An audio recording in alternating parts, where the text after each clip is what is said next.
So every time you want to access AWS from the command line, first step is you have to run AWS configure. So when you run AWS configure, it is already giving me the last four characters of my access ID. This is kind of an indication which is like, okay, this is my access key. We don't want to reveal this because if somebody gets access hold of your access key, then they will be able to log in into AWS. So you have to protect your keys all the time. Now let us assume that this is the key. So I will not change any setting. I'll just press enter key, which means it will remain the same, and I will verify the secret access key. At this moment I can paste my new access key and secret access key if I want. If I don't, and my region is Mumbai, which is AP-South-1, and output is JSON, so no changes at all. So when I do S3ls,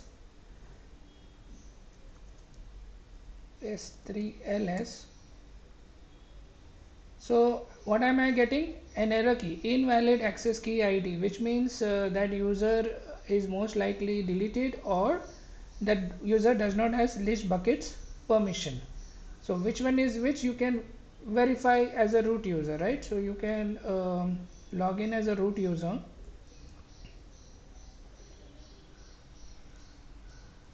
I should have kept the login.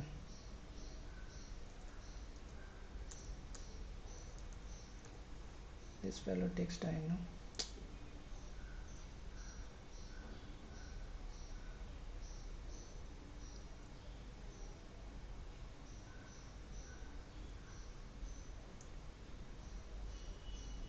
So basically you log in as as a root user. So root user is a, you know, at a highest level. Now ideally IAM user will also be able to add new users, okay, if you have given IAM user the administrator access. So you have to be careful whom you are giving the administrator access, because if you are giving an administrator access to an IAM user, that user can do everything except for billing. Okay, so remember this. So don't, be careful whom you are giving administrator access. If you want to give specific service access, only give that access then to that particular user. So in this case, now let me log in as root user. So root user is like your master account, okay? So the master account, if anybody gets hold of your master account, then you know, it's like you will lose the control. So root account, that's why they say you make sure your root account password is um, 16 to 18 characters, plus it is protected by a multi-factor authentication. And never use your root user to run any services. If you want to run even let's say you own an account and you want to run services, now you know it is your account, so you are logging in like I am logging in, right? But this is not a good practice. The good practice is you create your user for yourself. You know, I will, in my case I will create a user called James, and I will log in as James IAM user rather than logging in as a root user.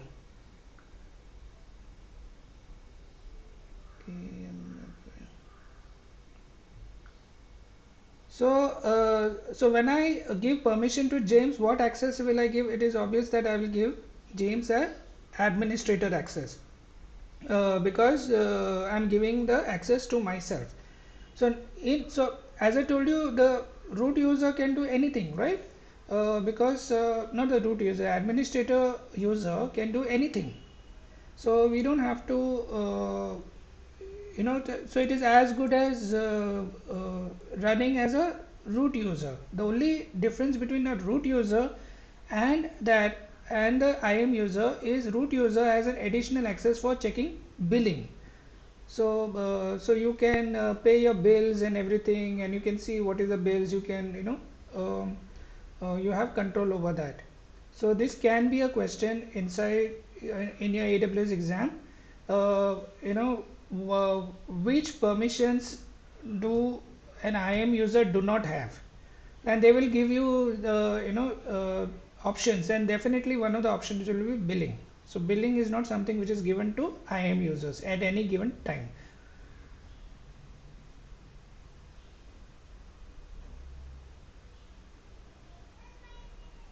So I go into IAM, which is Identity Access Management.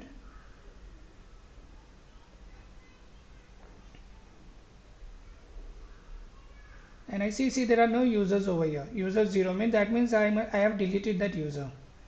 And if you see my billing, um, let's see, I've not seen the billing. I did see after the last, only one time I saw, and I hope there is no escalating bills now.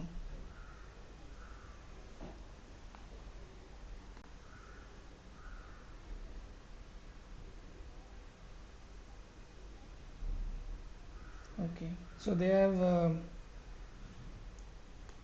waived off my fees. Last time you had seen a very big fee, no? So I created a oh, this is for August. Achha, so what is for July? Okay, $50 means 35 rupees. So they have waived off my fees. Okay, so that is what it is.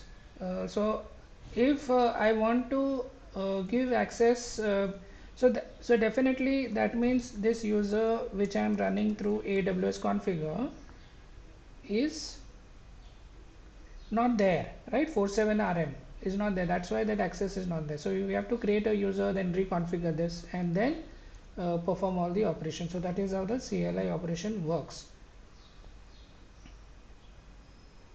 So the good thing is you're understanding the difference between management console and CLI. And the third thing is your software development kit, which is from inside the program. You write a Java program, so you have to install AWS Java SDK. If you're using Python program, you have to install AWS Python SDK. Depending on which software you're going to use to programmatically write AWS programs, you have to install that SDK. It's called the software development kit. It is used to develop the software for what? For AWS. So you have to download their kits, and depending on which language you're writing it, you have to download that kit and you can start using it.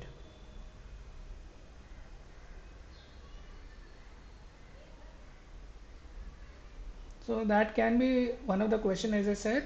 What are the different ways to access AWS? One is management console, second is CLI, third is SDK.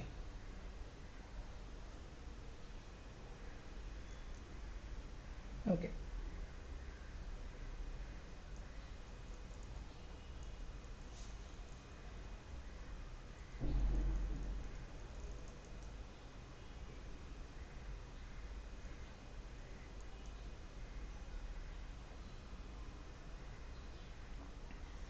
Okay, if you all have any other questions, you know, feel free to reach me out and get it resolved.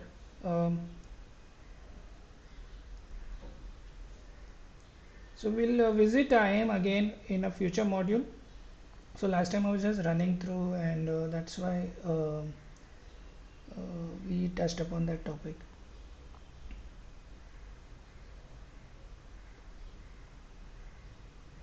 So let's touch upon, we'll go through module 1 now. So I'll assume you all are already gone through these modules. If not, you all are supposed to go through these slides. It is for module 1 is 49 pages. So it says, what does cloud computing mean? So cloud computing is the on-demand delivery of compute power, database, storage, application, and other IT resources via the internet with pay-as-you-go pricing. So this is the pricing scheme which AWS has, that if you use it for 1 second, then you pay only for 1 second. So it will going to measure how much of the services have you used for how long. It is like paying the electricity bill. So that is what is called pay as you go. So you don't pay any flat price, right? You don't pay any fixed amount. You'll pay only depending on how much you've used. I've just now showed you the billing section, right? Whatever I'm using, only that much I'm paying for. If you look at the details, so let's see, do we have anything here? So I have used something in the Singapore region, which means there is a building in Singapore, a data center in Singapore, where my servers were running and my API gateway was running there. So what it is, say this is like $4.25 for million requests. Means every time I'm calling API gateway, that is one request. Second time I'm calling the API gateway, it is second request. So the first the 333 million requests per month. So it says I have done 123 requests so far. Out of that,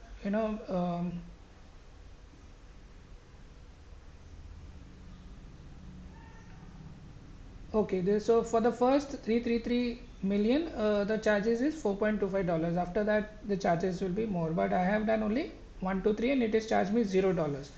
So it is quite possible some of the services will be free up to a certain extent, even if you have a account which is not free tier. Okay, so there are different types of account, right? Initially, when we take the account, we take a free tier account, but later it will become a pay as you go account. And pay as you go account also, there are some services which will be free, there are some services which is free forever. Okay, so you have to know the difference, that even though, so what is the difference between free tier and what is the difference between always free. So always free means it doesn't matter what type of account you have, it will always be free. So you have to know which services are always free, and you can decide your decision. So I'm being charged 0.03 for storage. So where am I getting charged? So I'm checking. So I have something on Mumbai region, which I have deleted right now. So I kind of created a backup snapshot of a machine, and I saved it on this Mumbai region and Singapore region probably. For that is what I am getting charged for. And here you are getting all the details. How much of uh, what is a get is basically your when I do a AWS S3 ls command from the CLI, that is like a get command, right? I'm sending a HTTP get request. So in HTTP there are four types, right? Get, put, then delete, and put, delete, and I think get, post, put, and delete, right? And then so they have some more types of request, list and copy also. But here that for a get, simple get, they are saying you have done 369 requests and the charges is $0. Then so here they are saying I have used certain amount of storage. What is our storage I've used? I've used around 0.5559 GB. So this was my size of my machine, and that was a file which I had stored as a backup. And for that, how much they have charged me? $0.01. Okay. So depending on what is the size of my storage, how much storage I've used, they're charging me. Depending on how many requests I've done, they're charging me. So it is pay as you go.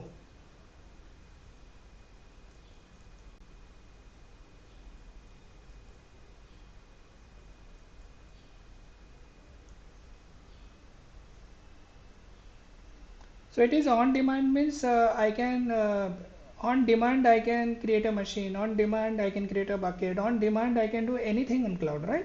I don't have to go to a showroom and talk to the salesman and then say, okay, I saw your product, now I will buy the product, and then you sign the papers, all that is called procurement process. Okay, so we are not, so remember the word procurement. Okay, this is a very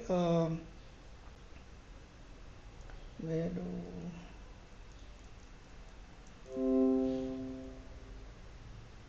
so this is a very common term used in the business world, procurement, right? We procure something, right? We procure a computer, we procure basically whenever when a company wants to, let's say, have some something to construct or something, we have to procure the materials, we say, right? So that is what that procurement comes from. So in AWS, this process is eliminated, right? Because we are not involved in the procurement process. It is a on-demand delivery. It is not a procurement delivery.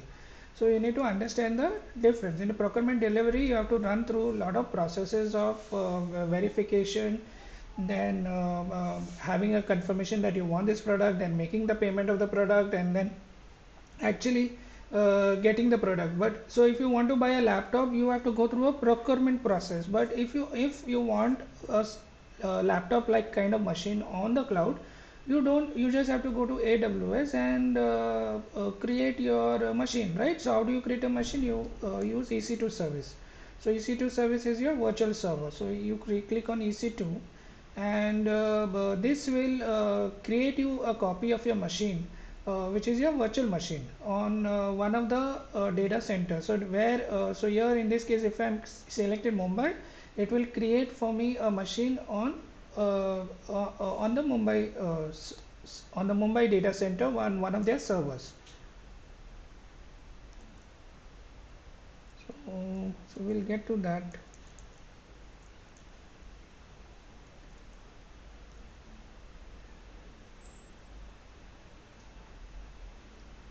So cloud computing is when you say on-demand delivery, means delivery of what, right? It is compute, database, storage, applications. So what does compute means, right? So compute, under compute would come your machines, right? So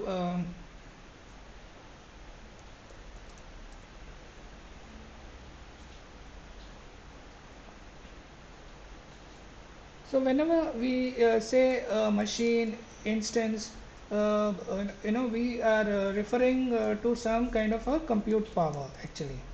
Okay, computation, right? So or a computer we say. And whenever we say computer, what all things should there are few things that is very obvious in any computer, right?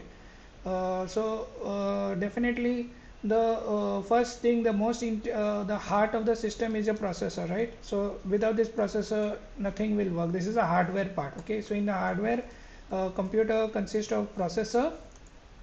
Then the second part is your permanent storage, right? Initially, if you want to install any software, you need to have a permanent storage. So that is where you are using a hard disk. But this hard disk is an example of what? Storage. And when you want to run the program, none of the program actually runs in hard disk, or processor does not, can execute a command, but it needs a memory for that. It stores the so let's say if you want to do a plus b is equal to c, or c is equal to a plus b, then a has to be stored in the memory, the b has to be stored in the memory, and then this plus sign is done by whom? By the processor will have a circuit which will do a plus b for you, and where it will store c, it will again store it in the memory. So what is the difference between hard disk and memory? So this is a temporary storage, right? When you switch off your computer, the all the data inside your memory will vanish away. And permanent storage is permanent storage. So if you have so whenever we are having a database, it is always stored on a hard disk, right? And even if, so there is a data which is flowing constantly from the memory to the hard disk also for permanent storage. But whatever processing you're doing, that happens inside the memory. So this memory is much faster than the hard disk, right? So because constantly the processor, once the hard disk loads your operating system inside your memory, it forgets about the hard disk. Hard disk is just for storage purpose, okay, just to retrieve and to store permanently, like your it's like a pen drive. Pen drive is a storage, but everything works inside the memory. There's no memory, processor, it becomes useless. So there are technologies which you need to remember. If you constantly access database from the hard disk, this is very much more time consuming than accessing a database which is existing in the memory. So this kind of technology is called in-memory database. Okay.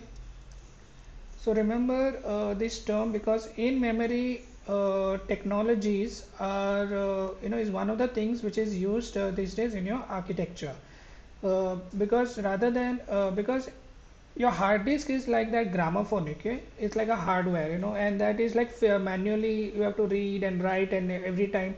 So it is a lot of mechanical operation, but memory is a different hardware type, and that reading a memory is much faster and compared to reading a hard disk. So that's why uh, you know so here in case of hard disk, it works like a gramophone. I hope you'll understand what a gramophone is. It is like the round disc, it looks like a CD. Okay, and if you have to read and write from that, it is mechanical, right? It is the parts can break down and everything, so it is a different kind of access. So here what the matters is your input and output performance, right?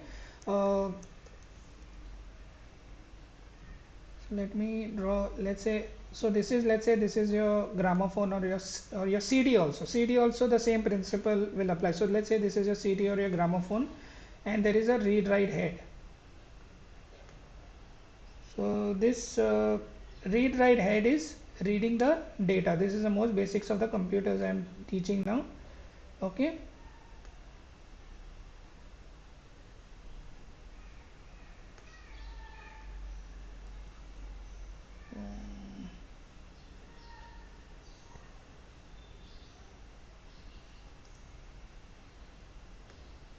Right. So this is how the gramophone looks like, right? This is rotating and this fellow is reading. Now this kind of operation is mechanical, and the performance of read write will depend on how fast this fellow can read write, and that is what is called IOPS, uh, input output operations or something. You'll have to figure that out what it is, but even I forgot what is IOPS. Um Input output processing or something. You can search that on the internet, you'll find it. But the idea is that so let us as you know assume something. So how fast you can read and write, that would be the performance. So whenever you're talking about so these are the three things in a machine. What is that fourth thing that is which is important is your network, right? Nothing works without your network, even if it is not connected to any other computer. Your machine also internally works like a network. How does it work like a network? First of all, this machine will have the IP addresses, and using this IP address inside, there are the operating system will divide the machine access into ports. Ports are like your windows, okay? Window to access your any service on the computer. So so it is like your you are having a building, okay? Now the building, even though if it is on its own, it has many rooms, and every room is like a door, has a door, and you need a key to open each door. So you need access to that port. Without that, so even inside a machine, you are having a network operations going on. So if you so you can control which ports will have access to your machine and which ports you will not have access, and which ports will have internet access and which ports will not have internet access. So as a default, as a precautionary or a good security measure, only port number 80 is exposed, on which HTTP is exposed. So if anybody from outside wants to access your computer, they also enter in through the door. They don't access, if they want to access the computer, they have to choose the door. And when I say door, it means a port number. It is like the door of your house in a particular building. Okay. So there are totally you can say 65536 doors that you can open on a particular, on one machine. So if there are two machines here, each machine will have 65536 doors, and which door we are saying will open only port number 80 as a security practice from outside world. If you are logged in as a root user, or let's say as an administrator on your computer, you may have access to everything, because you need access to everything, right? So unless somebody knows your username password as an administrator username password, then and only then so it is like, you know, get having a master key or something to open the door, you know, okay, administrator access of your computer. So, so that's why you have to be to have to make sure your administrator or your main login of your computer, the passwords are very, you know, it's 16 to 18 characters, because it takes long time to break a 16 to 18 character password. If you have a combination of hash key and unrelated words, if you have a common word, again they will guess it. If you have a first name last name in the password, again they will guess. So there are techniques to break that. So you have to keep the password as if it is meaningless. It is like XABQR, you know, Z. So it is difficult to, if it is uppercase lowercase, again those are two different characters. Uppercase A is different from lowercase a in computers, right? So so passwords are very important.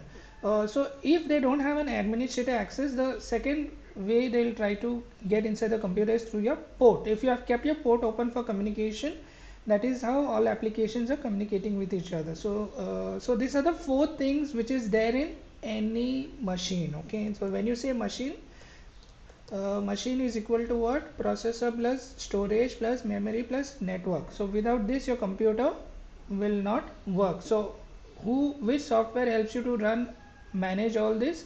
It is your OS, right? So OS is also an important part of the machine. So either there should be a OS or either there should be a hypervisor.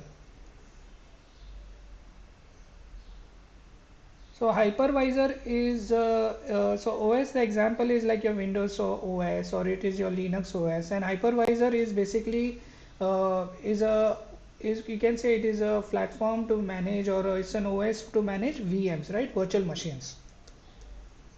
So what are virtual machines? So virtual machines are basically this physical machine. The hard disk will be, let's say this is 1 TB. I already explained this, right? If this is 1 TB and let's say this is memory is 100 GB, and so let's make the hard disk as 100 TB. Okay, in your real AWS world, the hard disk space will always be more over here. Okay, it will not be like a ordinary, like a regular machine that we have. Their machines will always have bigger configurations. So this is, let's say, 100 TB. uh,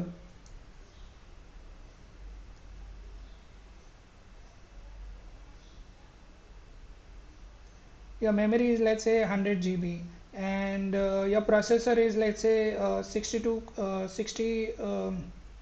let's say 128 cores memory.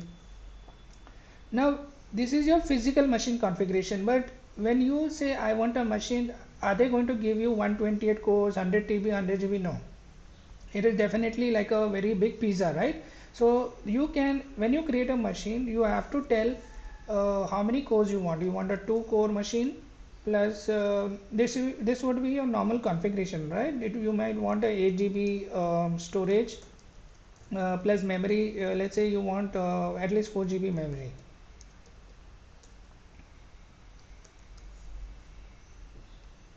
So when you say a virtual machine, what you are trying to tell is I want a slice of this physical machine. So if you are taking this much slice of this big machine, definitely if 2 cores have gone away, then how many cores are left? 126 cores. So definitely some other customer can come in and tell, click on EC2 and say I want a machine with 4 cores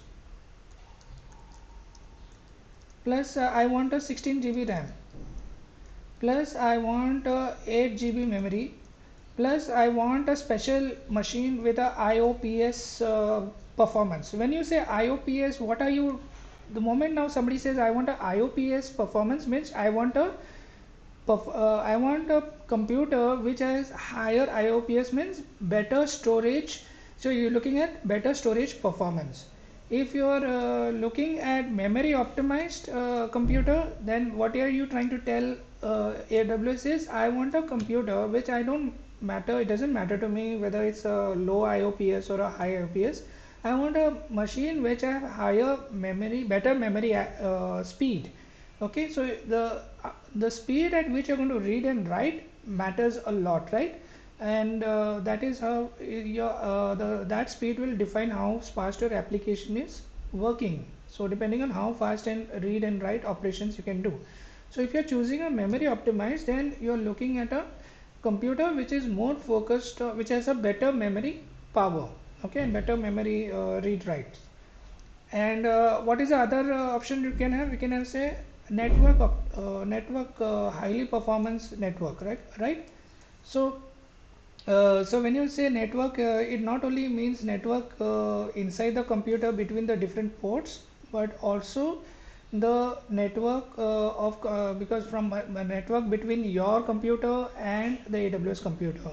So even though if I'm able to, let's say my mind can read very fast, so that is like my memory optimized, but I can speak very slow. I'm not able to, my mind is thinking very fast, but I'm speaking slow, means my network is slow, my memory is fast.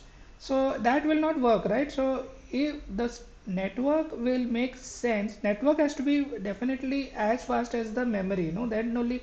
And even though if I'm able to speak fast, let's say my memory is also fast, I'm able to think fast, everything, but I'm also able to tell everything very fast, means my memory is fast and network is fast. But are you able to understand fast? Then that is the, you are not able to understand fast, then it will become again a problem. So everything is connected over here, okay.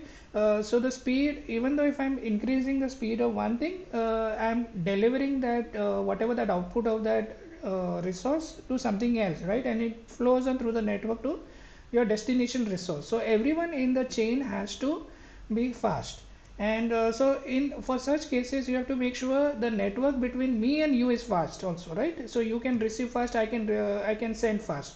So in that case, then the question is, which network are you going to use? Are you using Airtel? Airtel is like a common public network. If you are going to use public network, then there are a lot of people on that network, right. So if everybody is on that network, means you will only get a share of that. It is like sharing a common highway, and every vehicle is on that highway. Then sometimes you will be slow and sometimes you may be fast. But if you have a dedicated line only for you, a separate highway only for you, a separate road only for you, then that is a better network, that will have a much better network speed. In that case, we go with AWS global network, right. So AWS global network um, is getting onto the AWS highway, okay, in which only, and if you're going for a dedicated line on the AWS highway, then definitely that speed will be much faster, because the AWS infrastructure will be, all the buildings, all the servers, like the Mumbai region, the Singapore region, they will be all connected, not using your regular ISP, right. They will have their own dedicated lines, and that on that line you are being given access also. So that is what it means to get on the AWS global network. So which network you are going to use also matters. And global network, the again, one of the biggest, another benefit is protection, right. Your normal public network might have security issue, hackers will be there, and but your global network, only the AWS customers will be there. So so the hackers to get into that is going to be very difficult. It is a separate pipeline you're giving to yourself and between you and AWS. So security, it is secured, better security and better speed, right. And so this is very useful in case if you are involved with hybrid clouds, right. So hybrid cloud companies will ask, what do we suggest for, then definitely I want a hybrid connection between my company and the AWS using the AWS global network. So whenever we say instance is a actual implementation of a machine. So a VM which is running, I say it is a VM instance, or it is so instance is actually a machine only, but it is a running machine. Okay, so it is the same term that we use. So remember this, this once you understand this, everything is based on this, right. So whenever you're creating a machine, you are actually creating a VM machine. AWS will never give you direct access to your entire hardware unless you are asking for a dedicated machine. So dedicated machine is also called as dedicated host over here. So when you have a dedicated host, means no one else will be given virtual machine on this physical machine. Whatever virtual machines you create, it will be created for you on your dedicated machine and dedicated host. But at the same time, it is very obvious that a dedicated machine will cost more than a single VM machine, because a single VM machine will have only a slice of the physical machine, right. So I'm paying only for 2 cores, but here if I go for a dedicated machine, then I'm actually paying for a very higher configuration. So this machine is not shared with anyone else, and this machine is kept separate from all the other machines inside the AWS network, which means nobody else inside another AWS customer as well as another AWS employee, it is not connected directly. So if it is not connected directly, means it is kept separately, right. So if you have a house on your island, then that house is separate, so the access to that house is not given, it is a dedicated host. So remember, all these terms which I mentioned. So any question on, so when I say on demand delivery means whenever I want, and on delivery compute power means so I can get, so what, that's what it says, right? I can get compute, I can get database. So when I say database, it is mostly referring to your data bases like SQL Server, your your Oracle or your NoSQL database, or your file database. That's what it means, and it gives you storage and then networks. So anything that you create in your normal company, where your normal company works with a network of computers, right? So it is working on a data center. So whatever you are able to do in your normal company with the help of your computer and your network, you can do that inside a cloud. But what is the difference? Here you're not procuring, you're getting it on demand. Okay, here you're, when you buy a computer for your company, you're paying maybe 50,000 rupees or 1 lakh rupees, right, for that single computer, and it takes time, 3 months to get a computer maybe, because you need to go through the approval process. So the time to deliver is much faster in the cloud compared to time to deliver inside your time to deliver inside in your company.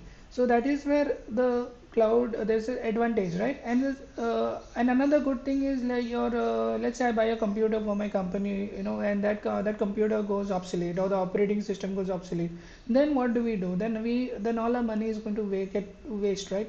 So that is again one advantage. You in cloud, you just order a machine, and if you don't, and they will upgrade it for you from regularly. This machine, dedicated machine, will be upgraded, and so if this is upgraded and protected all the time, then you're getting, normally in a company you will have a security engineer who's taking care of the machine, who's protecting all the ports, so all that work is done on the cloud by you get all this expertise on the cloud automatically, right? So with cloud comes the cloud experts of AWS also, who are constantly protecting your physical infrastructure.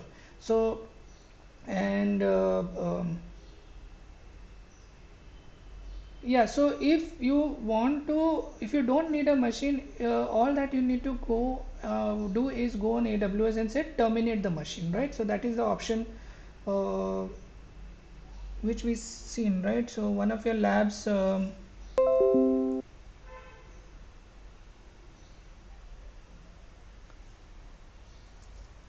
where is AWS?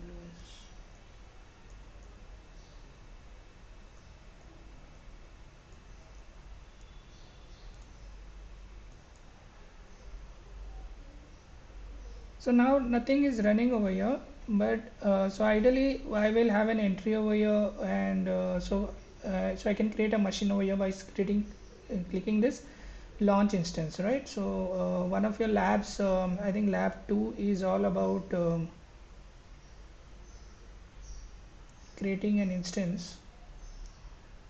So I will not do this, but once you create, so this is like saying launch a machine. So launch a machine, it will so let me quickly, let's see if I can show you.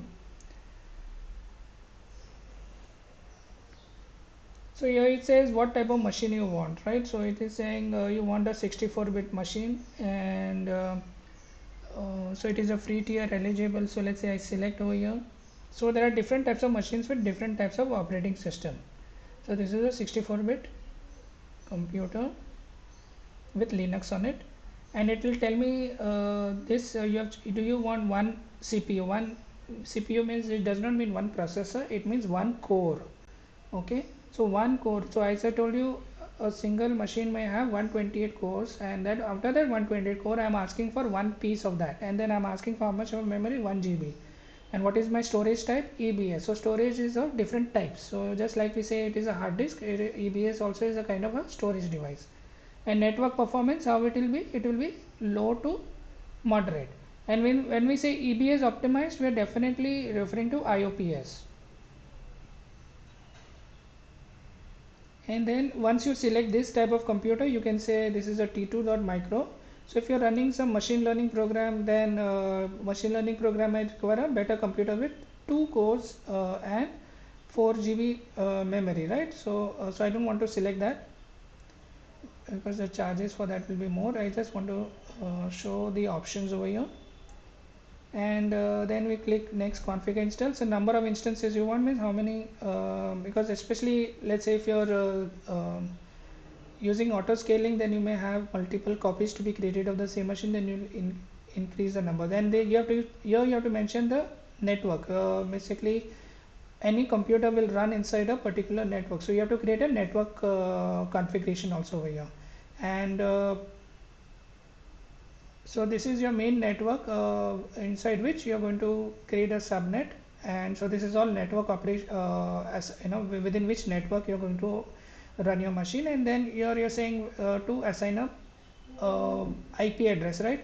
So if you don't have an IP address, then you will not be able to access it from your computer, because AWS computer and you, both of you are connected over the internet. You all can see each other only if you all can, if you can find you can see the AWS computer only through if the IP is public. So IP being public means it is exposed through the DNS, right? So that is how internet is working. So every time you type in www.google.com, it will try to go and search in the DNS database where what is the IP address for it, and based on that IP address it will try to search where, in which network it is residing, in which subnet probably it is residing, and it will try to make a connection, using all your routers and everything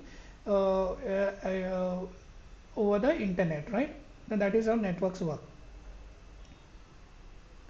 So placement group is something like you can take a group of computer and say this group of computer is belongs to one type of group, okay? Then that group is working like a team to perform maybe a robotic application or machine learning application, or managing your website. So it is like grouping of your machines, okay? Placement group. So remember this enable hibernation. So we'll come to this. Hibernation is usually we say hibernation for the animal bear, right? The bear is going for hibernation. So hibernation, it is not same as stopping the machine. Hibernation, it is like sleeping, okay? So when you're sleeping, you're still awake, which means you are not going to forget things. When you're woken up, you'll still remember everything. So there is a difference between hibernation of a machine and stopping of a machine. Stopping of a machine, yes, you may lose something depending on how you have configured. So as I told you, when you switch off the machine, what happens? Your memory data goes away. So in hibernation, will your memory data go away? No. So this is one of the questions which can be asked in AWS. I have a computer and I want to restart the computer, but I don't want to forget what is there in the memory. So what is my best option should I go for? So it will say I will go for stop, or I will restart the computer, or I will create a new machine. But the correct answer will be hibernation. Okay, when you want to still remember, so you just hibernation is like putting the it is like putting the patient to sleep, or whatever that injection we give, no, to put what I don't know, I don't remember the term, but whenever there's an operation, you put the patient to sleep or something, right? And then when the operation is over, the patient wakes up with fully intact. So that is how hibernation also you can think of in a machine. It is not totally stopped, but it is in the sleep mode. And when it is in the sleep mode, you can remember whatever was there in the memory earlier. So sometimes when we restart a computer, our browser immediately pops up the same websites that we had visited last time. So this is an example of hibernation. The computer is not forgetting, even when you're switching it off or something, it is gone in the hibernated mode. So do remember this. So protection against accidental termination, right? So this where you want to if you check this, then definitely whenever anybody clicks on terminate the machine, right? So once your machine starts running, you will be given an option whether you want to stop it, whether you want to terminate it. But let's say you don't, by accidentally if somebody terminates your machine and your whole banking your important banking application must be running on that, then it can be a problem, right? You can it will affect the application and the customers associated with it, right? So you don't want to accidentally terminate it. Sometimes we do accidentally terminate it. So every time, if you remember, we are whenever we delete something, the computer always says, are you sure you want to delete? And you say yes. Now so does that mean, so if I check this, what does it mean exactly? It means it will not give you the delete option itself. You have to come back over here inside this configuration, uncheck this, and then you can terminate. That is what it means. Okay, so I hope you all are understanding the difference between delete and protection against accident. So normal termination would mean that I start a computer and I can click on terminate option, right? So but protection against terminate option means terminate option is disabled. Okay, so it will, when it will be enabled only if you come inside you open this instance and you uncheck this, only then you can go back and that terminate option will be enabled. So here is saying add a storage means it's like adding a hard disk to my computer.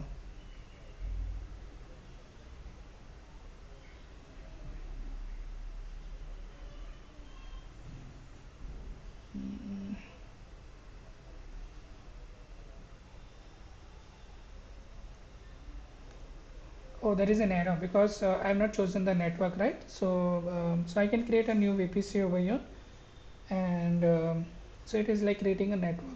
So whenever you're creating a network, it is a network of IP addresses, okay, and your routers and your your internet gateways. So that is what you're creating over here. So I'm not going to do this right now.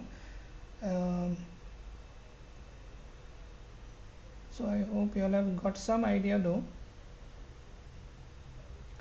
So cloud computing is all about getting something on demand, whatever you want. Your compute power, database, storage, and applications means you're not only getting the instead of accessing the computer, you are getting access to the application. So application could mean a machine learning application which is already installed for you. Now, if you had to install the machines on your if you had to install any software on your machine, that requires a lot of process, right? But what if I tell you this machine is coming ready with a Word application, Excel application? So that is like giving you platform access. It is giving you application access.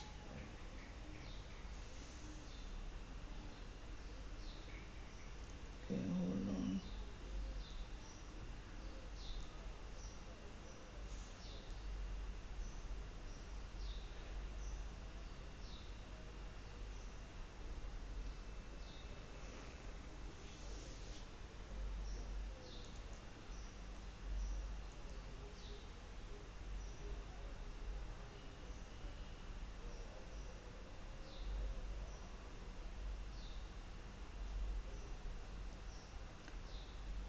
So what is the main difference you're seeing over here? You are not looking at the you're not looking at the real hardware, right? Whenever you are saying create a machine, but are you looking at the real machine? No.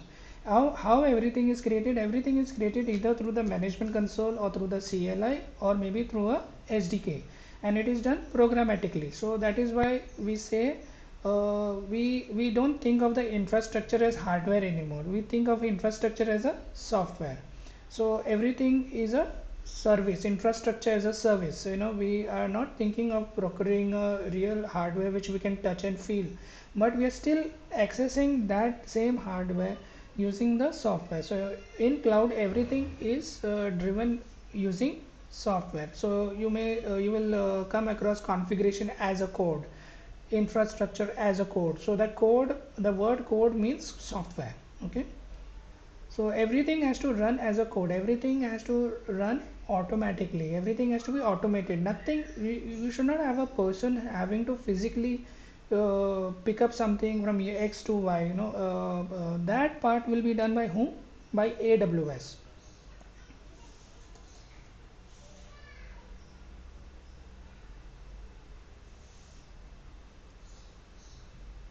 So remember this word capital expenditure.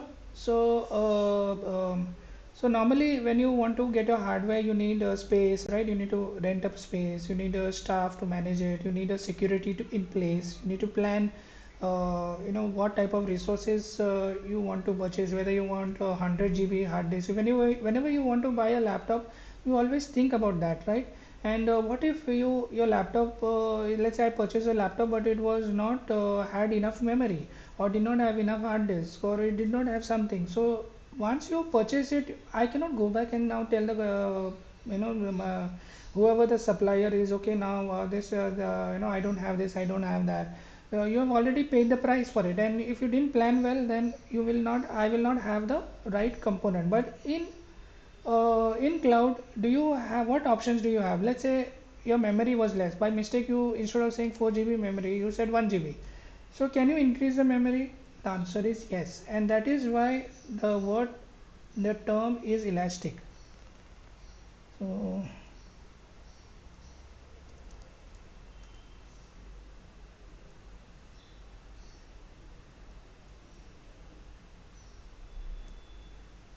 let me remove this.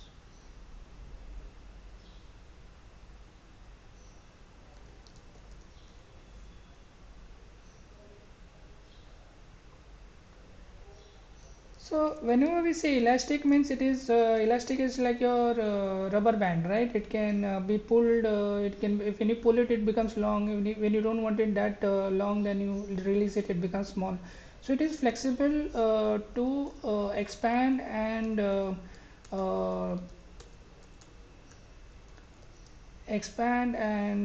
reduce also, right? It can grow. Increase more. So whenever in computer, whenever I say we want to, when we say EC2, right? So what does EC2 stand for? Elastic Compute Cloud. So so we understand when you say compute, we are referring to a computer, okay? And when we say elastic, it means I can increase and decrease storage, right? So I can go from so initially I had 8 GB of storage, and now sometimes we face this problem, right? That oh, your storage space is not there, and your computer stops working. Now what? Now we have to add a hard disk. So we call a hardware guy. But in cloud, we can increase this. Just go and reconfigure this, and it will. It is through the simple configuration you can increase the storage. Through a simple configuration you can increase your memory, right?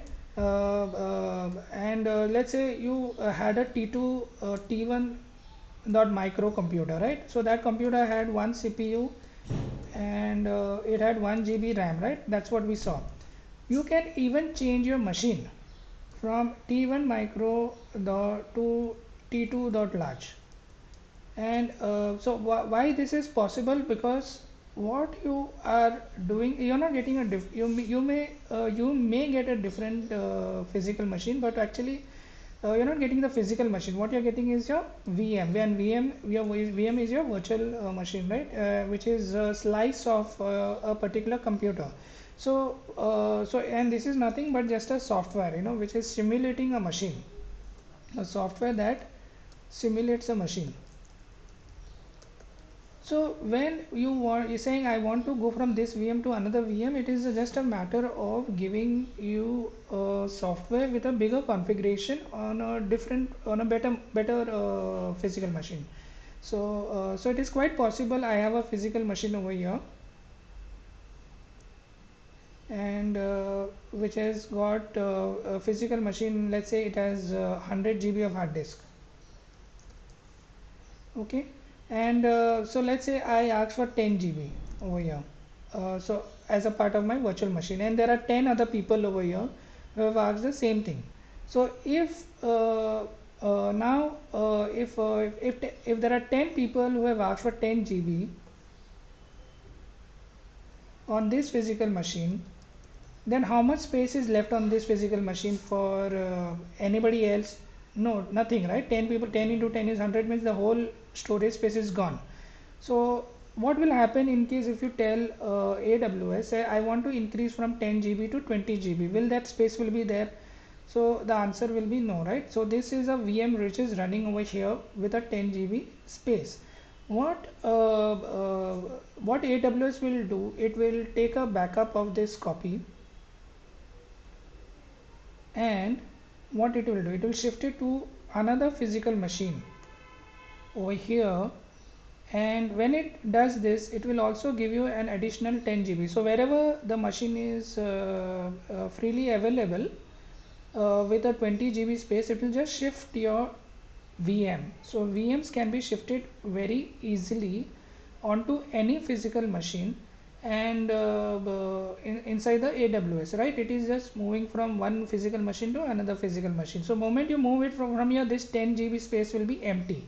But so who is going to use that 10 GB in that case? It can be anybody, right? Anybody who wants a 10 GB space, AWS will decide where to give you the space. Here you don't have a choice of which particular machine thinks that this slot is free, means somebody means one person has reduced, right? This has become from 10 people to 9 people now. So I hope my diagram is not confusing now. So there were 10 people using physical machine 1, which is on your left hand side. Now there are 9 people because I moved, right? I moved from this machine to this machine over here. So and when I moved to this machine, so when I'm saying moving from machine to machine means I moved on to different physical machine maybe, but it is not necessary. Maybe there is already a space over here, then AWS will decide to give you the space on this computer itself. But I don't have a choice to tell which physical machine. I have a choice to say what type of virtual machine I want. So if I want a virtual machine of 20 GB, it will try to search for me a physical machine which has that much space and give it to me. And so that is how it will work. And the moment this space is open, it will be available for somebody else. Okay. Then somebody else will come and say I want a 10 GB. So Palak comes and says I want a 10 GB, she'll get this slot. And if say Priscilla wants a 20 GB, she'll get it on this slot. So tomorrow Priscilla decides, no, I don't want 10 GB, I made a mistake, I don't want to pay this much price, I want to become 5 GB. So it is quite possible that AWS will take a backup of this and give you a 5 GB slot on back on this computer. So you never know, whenever you are using a virtual machine, you never get a feeling where you're moving in the background. All this is happening on the AWS. So that is what elastic means, right? Elastic means I can move from smaller machine to bigger machine. I can move from smaller memory to bigger memory. So all these options are possible by just by changing this configuration. I'll say my machine is T1.micro type. I want it to be T2.large type. So whenever you are dealing in AWS, you have to be sure what type of computer you want. Whenever you are working with some customers, they'll tell you, whenever let's say you're becoming a part of your machine learning team. So that machine learning team will say each one of you have to run a machine learning program on a T2.large. So you have to understand what it means. Okay, T2.large means this many processors and this many hard disks. So that listing is given, right, whenever you launch an instance.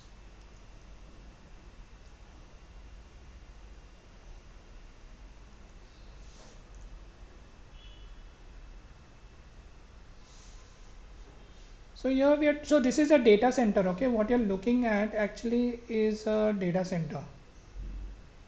When I say there is a building, you don't in this, actually these are all racks, and inside these racks there are multiple computers, so multiple boxes. So here when we say machine, we don't look at some kind of a screens and everything. No, everything, because for a machine to run we don't need a screen. Okay, screen is just a projection of what is happening on the machine. So that screen can be anywhere, right? So it is like in your theater, the projector is a machine, but where you're projecting is a different piece. It doesn't matter which screen you're having. So in this data center, all these racks, these are all called racks, and inside each of these racks, these are slotted racks, right? Vertically and horizontally both, it is all slotted. And there are different machines and they are connected in a network, so to move from one side of one rack to another rack, it is quite possible. Whether this is rack A, let's say, on the left hand side, and rack B on the right hand side, it is quite possible rack A and rack B is purposely kept separately. separate, just to make sure that if rack is something happens, then rack B is not affected, or maybe rack B is a backup copy of rack A.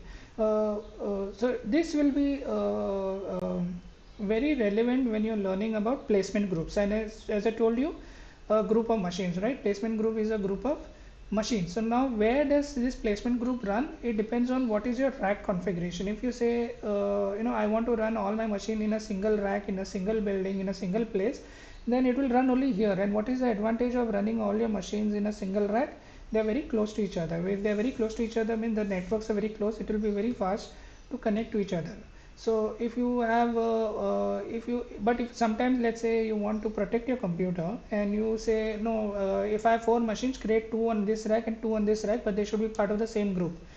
So that kind of configuration is also possible, and that is called the placement group configuration. So this what is the advantage of taking a set of machine and dividing between two different racks? If something happens to this rack, at least two machines will be available on the other rack. So that is the advantage, right?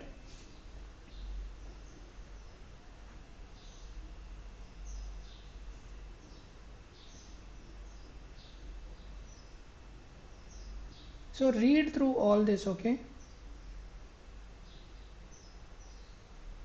So whenever in cloud we have infrastructure as a service, platform as a service, and software as a service. So so whenever you are getting a machine, or you are looking at the virtual machine, you are looking at the infrastructure. But are you actually feeling you touching that machine? No, you are getting it as a service. You are getting going on the management console. You are clicking on EC2. That is a service been given to you by AWS. That through that service you can get a machine. But let's say you are not looking for a machine, you are looking for a database.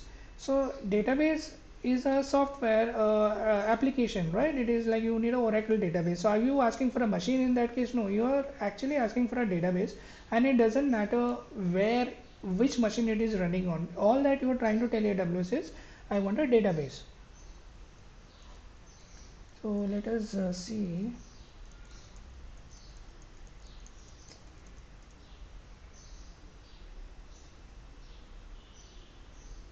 So whenever I'm asking for EC2, I typed EC2 and I try to create a machine. So this what am I trying to what service I'm trying to use? It is infrastructure as a service. But let's say I want a database. So what is one example of a database? Your DynamoDB is a NoSQL database, right? Now here when I'm saying I want to use a DynamoDB database, so I go and access the DynamoDB database in which region? In Mumbai region. So in a Mumbai, one of the rack, one of the computer will be having a DynamoDB over there, and that is where I want to create a table over here. So I say I want to create a table in this DynamoDB database. So it tells me, okay, what is your table name? So now you have to understand your database concepts over here. This is like a different database area is a totally different, right? So if you have an RDB image, you have to tell what is a table, what is a row, what is the name of the fields, what type of fields you have, whether it is a string, whether it is an integer. If it is a NoSQL database, then you have it depends on what type of NoSQL database it is, right? There are four types of NoSQL database. So you have to understand the difference between different types of NoSQL database. So DynamoDB is also one type of NoSQL database. I think it is called key pair NoSQL database.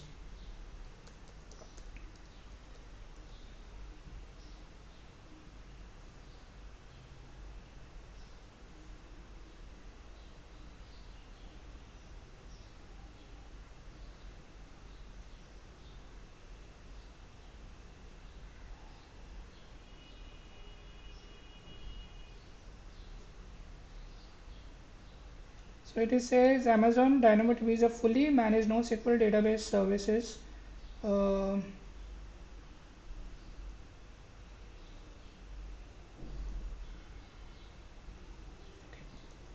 what type of database is DynamoDB?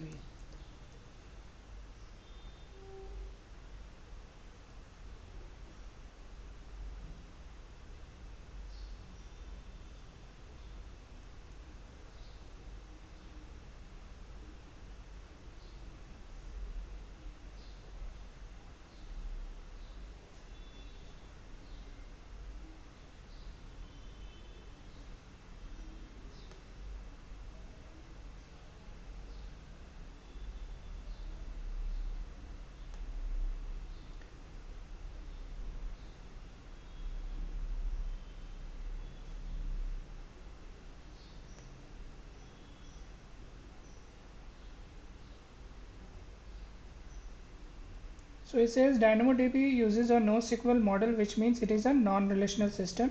So you have to understand how to non-relational database works. Okay, can't find, but it is a key pair so type of NoSQL database. So that you can use it as a homework. Okay. Um, but the what is important thing to know, when I am creating a table over here, how easy it was. Did I install any software? The answer is no, I didn't install any software. But did am I getting an access to that software? Yes. Is it a platform? It is a platform if it is helping me create some application. Okay, so in this case DynamoDB is helping me create my database application by allowing me access to create tables over here. So it is a database platform. So this kind of service, we are not getting direct access to the machine. Now, where this DynamoDB is running, definitely this DynamoDB is a software which is running on some machine inside some rack, inside some data center, in some region. So definitely, now who is creating those machines? Who is managing those machines? AWS is. We don't have to create the infrastructure to use DynamoDB. DynamoDB, it is like I have a laptop. In the laptop, I'm saying I'm installed SQL Server on this box, ma'am, and you can use the database. So I'm not only giving you the hardware, but with it, I'm giving you also the installed software. That is called platform as a service. So DynamoDB is a platform as a service example. I keep getting lost over here.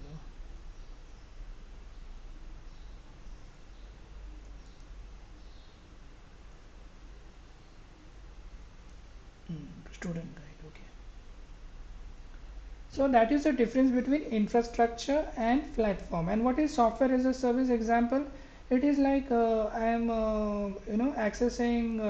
I go on my website and I say I want to access my mail. So if I want to access my mail, or if I want to access Facebook, what do? I type www.facebook.com, let's say. Now, when you are accessing facebook.com, what are you getting access to? Do you get access to create an application? No.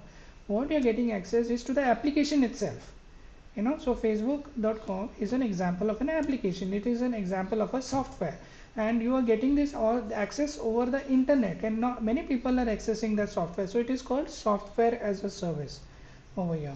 So software as a service refers to your direct application access. So facebook.com, Gmail, your Salesforce, because your customers will be of all types, right? Some customers will say we want to have the ability to manage a machine on ourselves. So it says more control over IT resources. And but not all customers know hardware, right? Some customers will say we don't want to deal with hardware, networks, compute. No, we don't want to deal all with that security. You just give us the platform and we will create a database. So a person or a team which just wants to deal with database, they don't want to deal with infrastructure, they will go for platform as a service. And a person who doesn't want to do programming at all, or something, will say just give me the software, I will start using the software. So something like facebook.com, I don't care what platform you're running on, whether it is a Java platform, whether it is a Java plus SQL platform, I don't care. So definitely we don't bother about how facebook.com is implemented, right?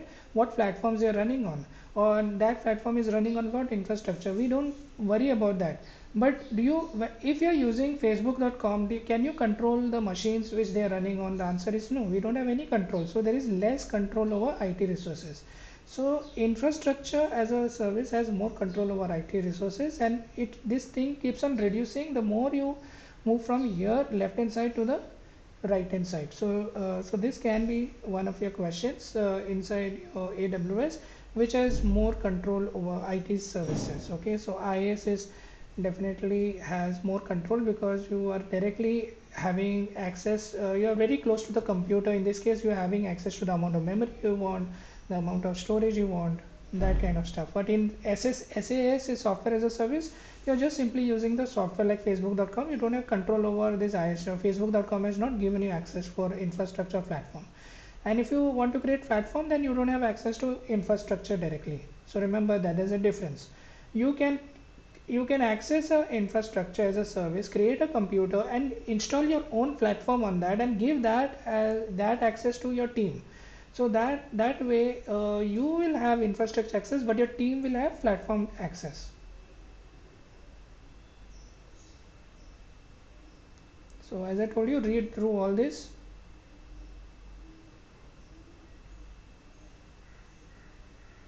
So there are different models, as we say, right? Cloud is basically a public cloud we are referring to. Whatever we were doing this so far was doing on a public cloud. But inside this cloud, we also saw there are data centers, there is racks, and there is computers. But does that mean our current all these companies in the world, they don't have their own cloud? No, when you say all these companies in the world, they have their own private cloud. So when you say private cloud means they have their own racks, they have their own data centers, they have their own machines. That is how it has been running all this time since ages, right? All the companies are been running their businesses, but it was running on private cloud. But the only advantage now the thing is that whatever was access all these big companies had, where they could create machines and where they had all the machines to themselves, they had their own data centers, they had the money to pay for it. But in cloud, anybody can access a rack, access a computer, access a platform.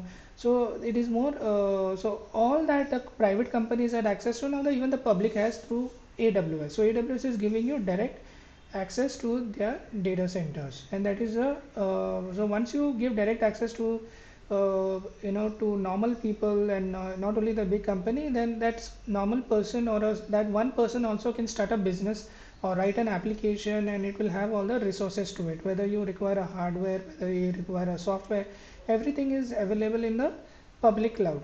But in the real world, where there are real companies, real companies will not say, okay, public cloud is there, now shut down everything. That will never work, right? So hybrid cloud is like your network between your cloud and your between your public cloud and private cloud. It will make a connection between the public cloud and the private cloud. So let's say I have a Bank of Maharashtra. So Bank of Maharashtra had their own computers, own servers. All this time, they had their own private cloud. But now Bank of Maharashtra says, oh, the cost is too high to manage the computer, manage the people. So let us, what do we do? Can we shift to public cloud? They'll say, no, no. How can we shift totally to public cloud? All our banking work will stop, no? So they will say, okay, let's shift only one application. So they will say, okay, let's all these balance sheets that we need to create for daily purpose, it is a background process. So let us do it on the public cloud. So only one application may be shifted to cloud initially, right? And the most least important application is the one they will choose. They will not move a very critical application. The most so what is an example of a critical application in banking?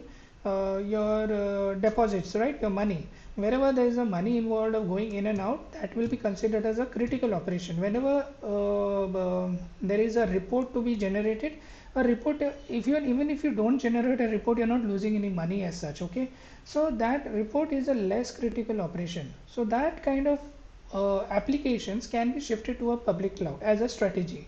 So whenever you're dealing with companies which want to move to a cloud, you have to give them a plan, and you cannot say shut down all your computers and now sell them off and move. That is not how real business will work, and that is not what business people will this agree to, right? Your business has to keep running. You shift it in parts. It is like moving from one house to another house without moving. Still your house should be there, so a hybrid cloud is a solution where you try to build a network between a cloud, between your public cloud and private cloud. And what network are you going to use? As I told you, the best choice is to go with AWS Global Network. Now, AWS Global Network does not mean you're not going to use Airtel. Okay, it only means. Okay, let me draw another diagram.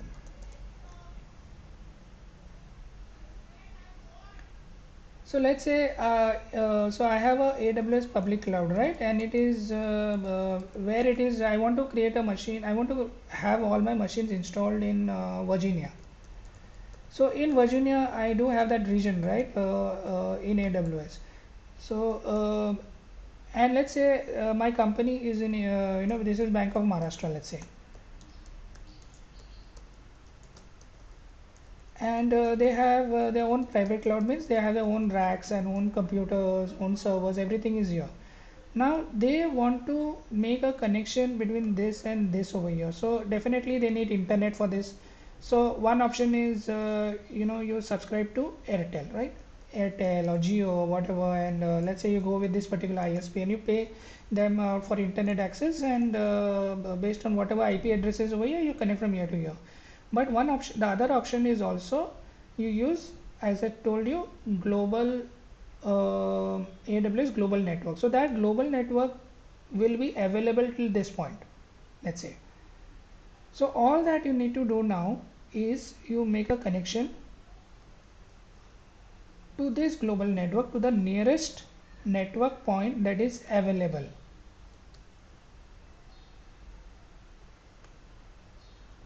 over here.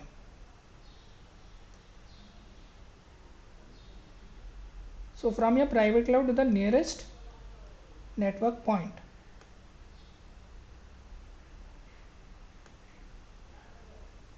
over here. So how this is how you can do this? You can one of the techniques is you can use CloudFront, right? CloudFront, Route 53, where your transfer acceleration service. So you'll have to know what services you have to use in order to get, because CloudFront will try to use your edge locations, right? We spoke about edge locations where, even if you are there in Virginia, through the network, it will come as close as point to over here. So what is the nearest thing for us in Mumbai? We have a edge location over here, okay? We have a edge location. Not only we have a edge location, we have an entire region. Mumbai region is available. So now, do you have to do any configuration to make all this, to bring Virginia region as close to Mumbai as possible? If you're using CloudFront, the answer is no. You don't have to do. You don't have to create any complex networks. You don't have to deal with complex machines. All that you have to do is use a service, and the service will take care of coming as close to you as possible. So the only thing is you have to make connection to the nearest possible network point. For that, you will have to use some. So definitely you're not going to use Airtel Jio. At least the big companies will not use your normal public connection. They will have something, maybe a ISDN line or something, so a dedicated line which will be given by Airtel only, or maybe Jio. So even Airtel and Jio will have dedicated lines, okay, which means a separate highway for your private company. Nobody is there on that highway, means it is more faster and more secure. So this kind of connections making between private cloud and public cloud, it is all comes under hybrid cloud solutions, okay, which is, so in this case, some programs will run on the private cloud, like let's say your banking operation will still run over here, but in Virginia, maybe all reports will be generated. And slowly and steadily you move one application from your private cloud to the public cloud, and eventually you get rid of your private cloud. So that is a cloud adopt, that is one way of adopting a cloud.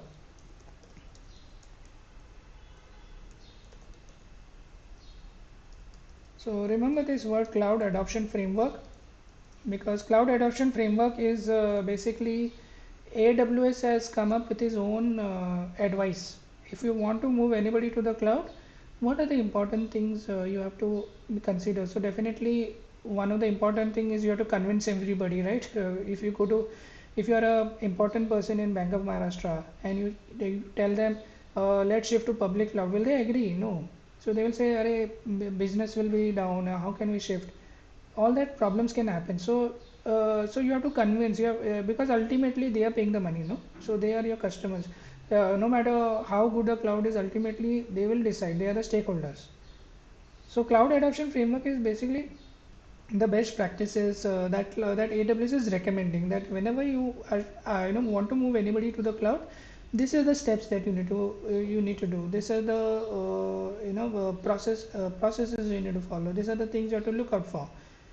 So technical part as to how to connect to the cloud is comes later, but the first part is making sure everybody is okay with moving to the cloud. And how do you move to the cloud? Where you either you move in parts or you move in full, like you just move one application or you move the everything basically. So that decision again based depends on your business stakeholders.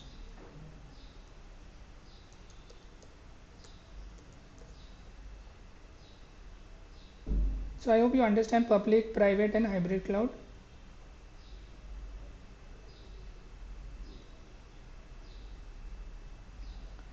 So as I said, read through it.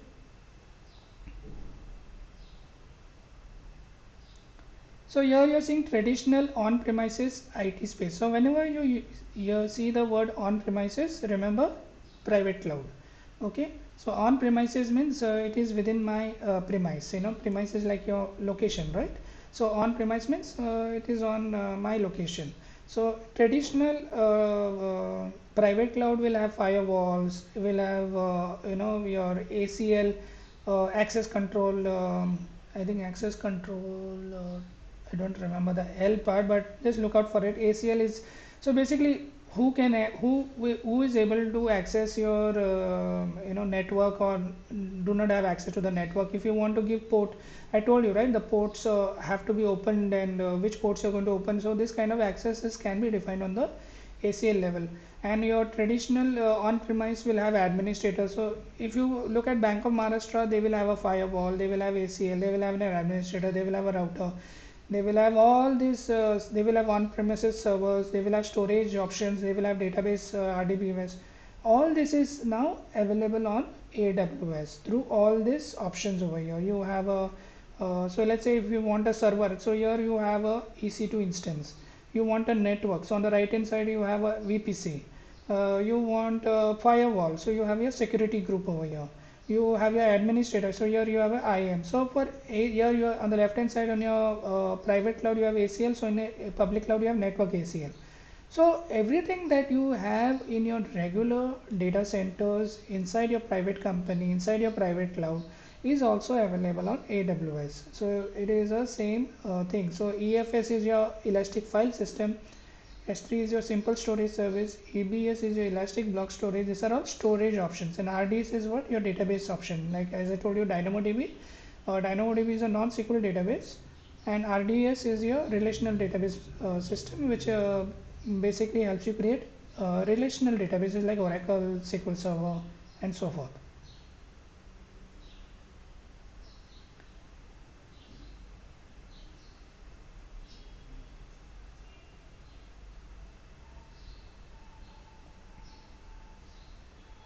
So as I told you, the advantage of your expenses are changing from capital expense to variable expense. Okay, variable expense means it is varying, it is changing.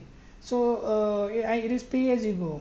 I am not paying the entire amount. So whenever you say capital expense, it is an accounting term, right? So whenever let's say you want to buy a house or you want to buy a phone, you want to buy a machine, you are incurring a capital expense. But let's say somebody says, you don't buy the house, but you just rent a house.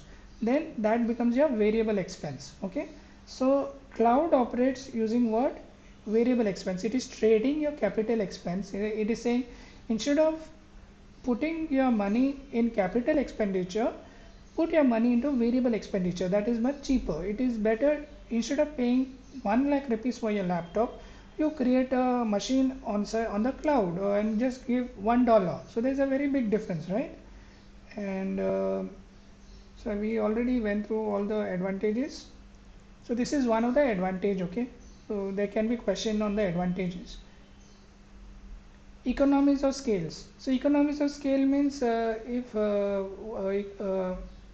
scale, the very word scale means it is like how big or how small, right? It is is it scaled up, it is scaled down. So basically let's say if there are 10 customers using EC2, I will charge 10 rupees each, so I will get 100 rupees. But if there are 100 customers using EC2, I will charge each customer 1 rupee, right? So that again I will get 100 rupees only. But how much are you paying? You're paying 1 rupee, or maybe instead of saying 100 rupees I will charge each customer 12 rupees, each customer 2 rupees. So even though you are, so I'm lowering the cost depending on how many people are using my services. If the whole world is using AWS cloud, then that cost is reduced, and that is how cloud works. It works on the principle of economies of scale. So the more people buy my product, I can lower the price, and once the price is lowered, then I don't have to pay more, right? And that is a win-win situation for both the sides. So so this is a kind of a business model which AWS follows, economies of scale. So the savings are passed to whom? The savings are passed to the customers. So that is another benefit. Third advantage is stop guessing capacity, right? So what does this mean?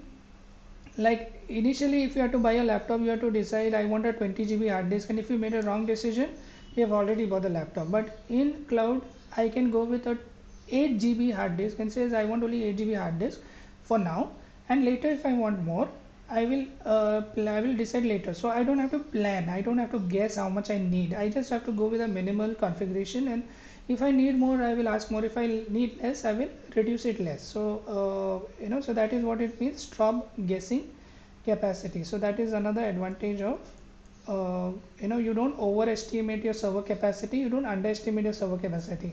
It will, and also if you want more machines, you can scale on demand, right? You can go to AWS through your CLI or through your SDK or through your management console. You can ask for as many computers as much as you want. So that is advantage number 3.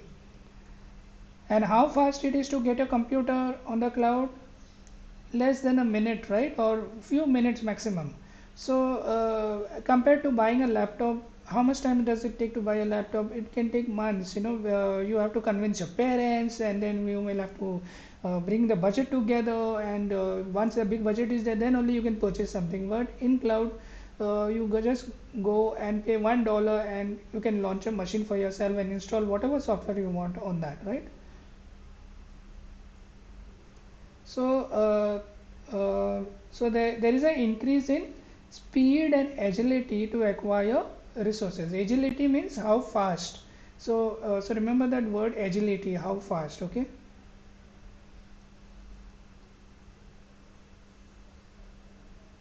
So it says, no, in a cloud computing environment, a new IT resource means your EC2 machine or whatever database or whatever you want is just a click away.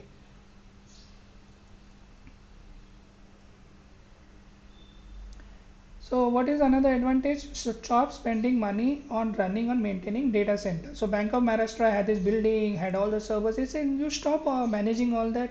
Just move to cloud now. Just pay for whatever you need, and that way your cost will reduce. You move away from data center. Don't worry. Just worry about running a bank. Making banking decisions rather than worrying about is the server running, is all the machinery running. Don't worry about all that. Just create a machine on that, because on the cloud you can destroy a machine if you don't want also, right? So there is no much disadvantage.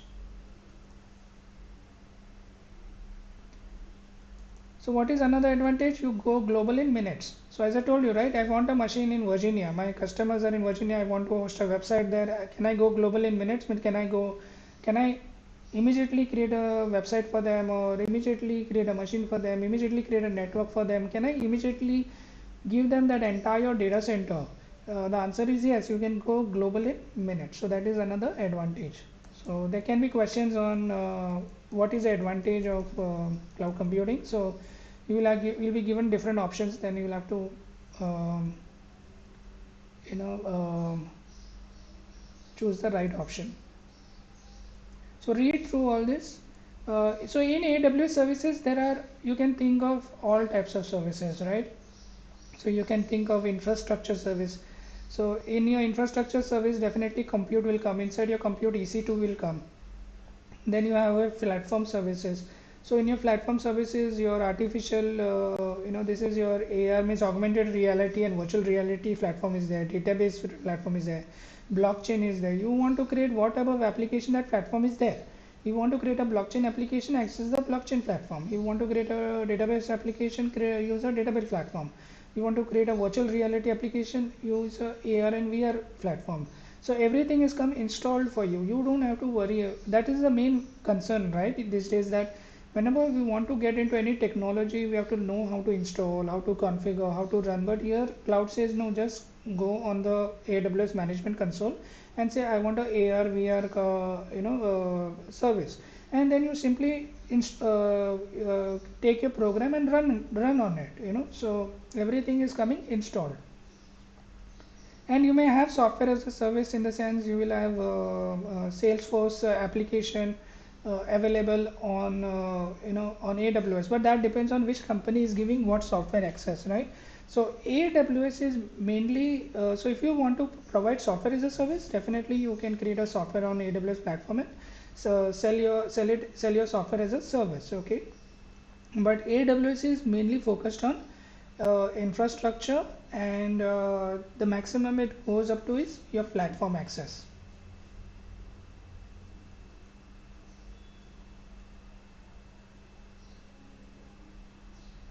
So here what are we seeing? So here you're seeing this is you on the left hand side, and you are accessing this EC2 machine. But where is this EC2 machine? And this EC2 machine is accessing a DynamoDB database, and it is accessing S3. So and all these three pieces, where they're running inside a virtual private cloud, means it is your own network. Nobody else will be able to enter this network. This network is protected. So till then, this is you have not given access to this network. Nobody else will be able to enter this network. Whatever runs your uh, inside your cloud, it always has to run within a particular network, okay? And that network, whether it is what all network ports have you opened or not, that depends on how you have configured your ACLs, right? ACLs. And so this virtual private cloud will be running in some region. So this is an example where networking is used, compute is used, database is used, and storage is used.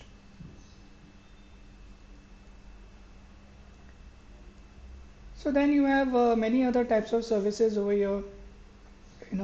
So your AWS outpost is like running AWS in a private company. So let's say Bank of Maharashtra is there. So maybe some programs will run inside the public cloud, but I want the same AWS program to run on my server inside my inside my bank on my server. So that time that is also possible. You can bring AWS on your server also using a service, something known as AWS Outpost. And so there are all kinds of services. This is ECS, stands for Elastic Container Service. If you're using VMware machines, which is your virtual machine software, then you can use this. Amazon EC2 is for creating a virtual machine. That is what we saw. AWS Lambda is like you want to write some REST service functions, then you can use AWS Lambda. Elastic Beanstalk is a platform to, it will come ready with all the web servers, and all, if you want to run your website, you just upload your website, and this Elastic Beanstalk will take care of everything basically. It can scale, even if you have 10,000 people accessing your website, Elastic Beanstalk will take care of it, because it is a managed service. It can manage the load on its own. So usually when we create website, and so we'll install it on a server, and that server, let's say, maybe having a particular limit, how many customers it can access, how many website requests it can handle. So that is always a limit on every server. But in case of Elastic Beanstalk, it will even though one machine has a limited capacity, it can create two machines for you on its own. You don't have to worry about it, and because that is the value of that service, right? It will let you it will do all the load balancing and whatever is needed to manage any number of customers. You just have to pay for it, and it will manage on its own. And this is very good service for people who don't want to get into hardware, who don't want to get into platform specifics. They don't want to deal with anything engineering, they just want to host their website. So Beanstalk also could be one of the options.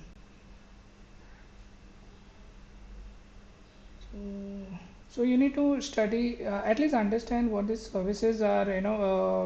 If you want to get deeper into the cloud, then you have to understand which service is used for what. And here they're giving examples of compute service. These are all the examples. Then security services, they're giving you all the examples. Storage service, so you have to understand each services. The moment somebody says RDS, you have to know this is a database service. The moment somebody says S3, you have to know this is a storage service. The moment somebody says EC2, you have to understand this is a compute service. The moment somebody says IAM, you have to understand this is a security service. The moment somebody says billing, you have to understand this is a cost management service. And so another set of services, and moment somebody says VPC, you have to understand this is a networking service. So in a question, whenever they have a question on different types of services, they will not tell you it is a storage service, they will tell you S3. So you have to understand what S3 is for used for. First of all, S3 is used for storage, or if it is a RDS and DynamoDB, then you have to understand what is a DynamoDB. If it is Redshift, then again Redshift is your data warehouse. So you have to understand what data warehouse means. So in cloud, you have to know, you are not becoming a database expert or something. You are becoming like an infrastructure expert, platform expert, and at least you need to have an understanding of all these services. Okay. So you have something known as CloudWatch, right? So CloudWatch is like a service which will give you data about how much consumption you're doing, right? Let's say this machine, the processor on this machine was used beyond 80% on so and so date for so and so time. How will you know that? Who is monitoring that? CloudWatch is.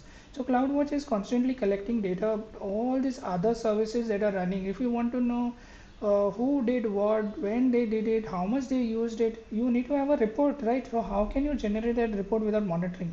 So CloudWatch is one way of doing it. It will monitor all your other services and give you the detailed record.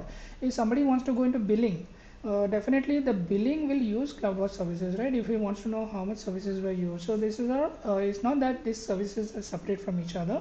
One service may be using another service. A Beanstalk service may say that please upload all your website HTML files on S3. So Beanstalk internally may use S3. Beanstalk internally is using containers, right? Beanstalk is ultimately a platform which is going to run on some hardware. So internally it will use containers, and or it may use EC2. So containers are like your virtual machines, okay? So remember that. So these are the different ways you have to interact with AWS. We have already gone through this.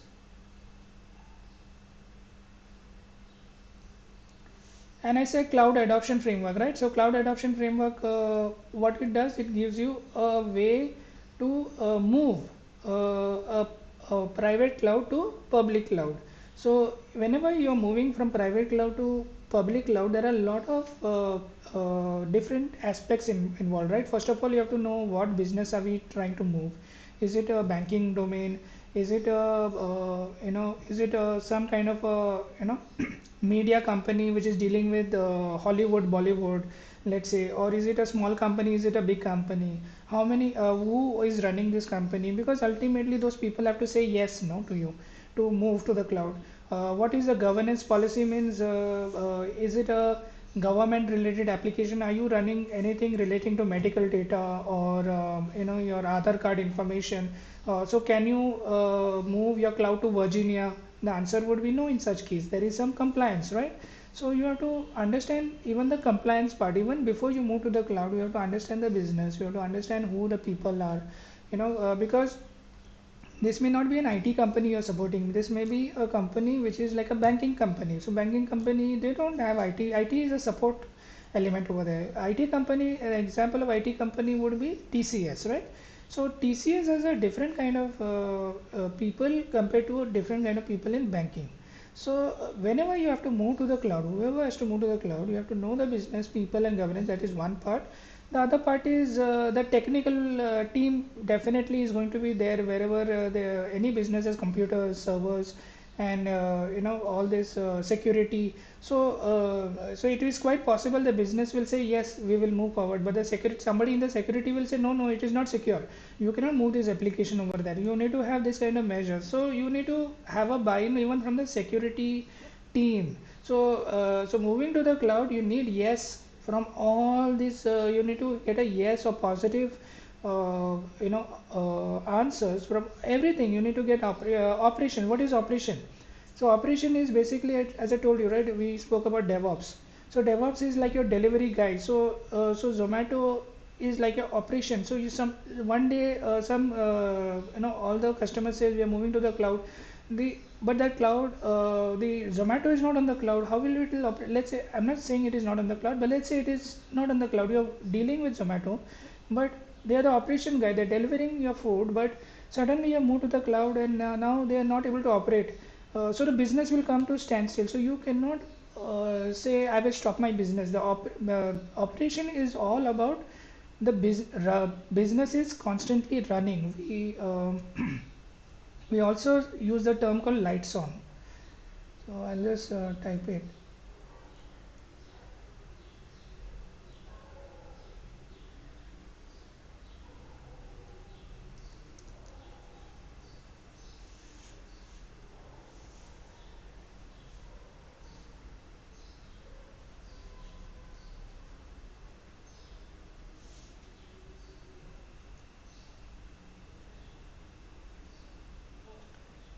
So um,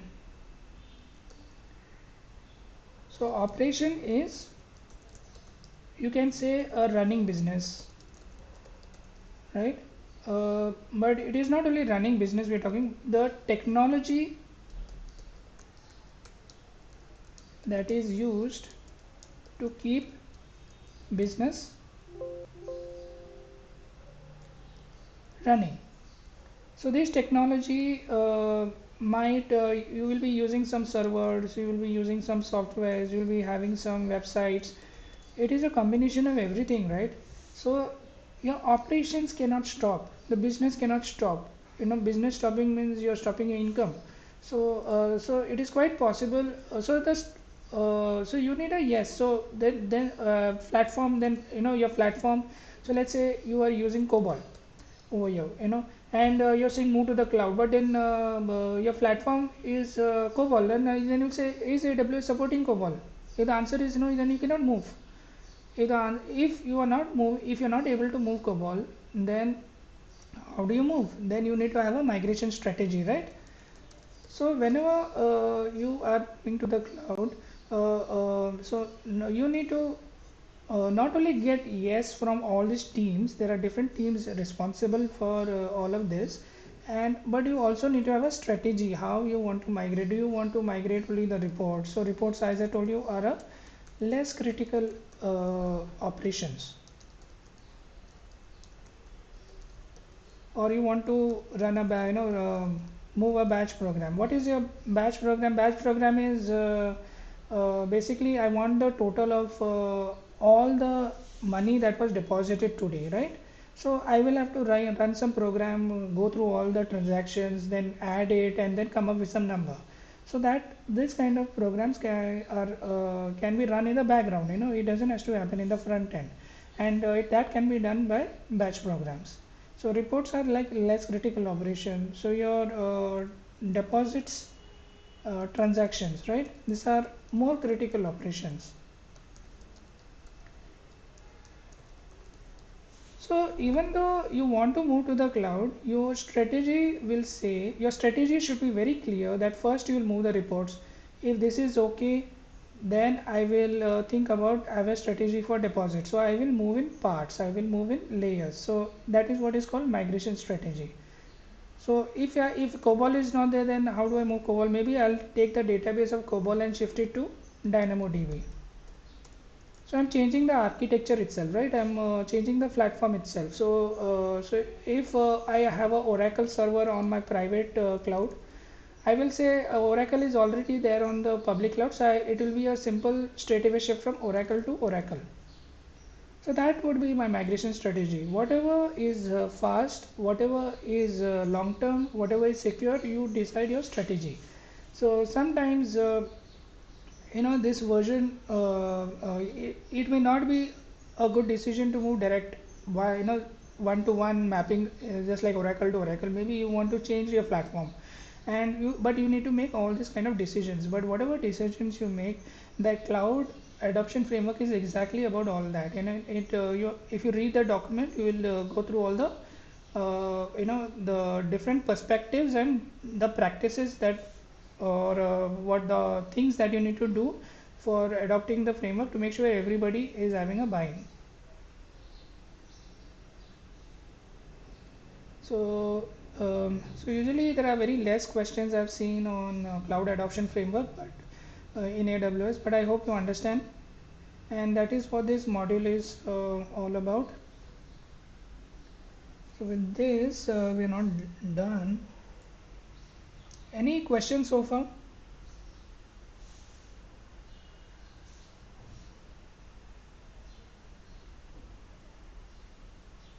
Oh, did I?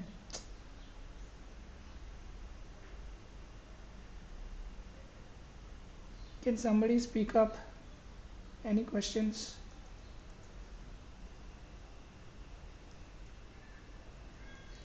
No, sir.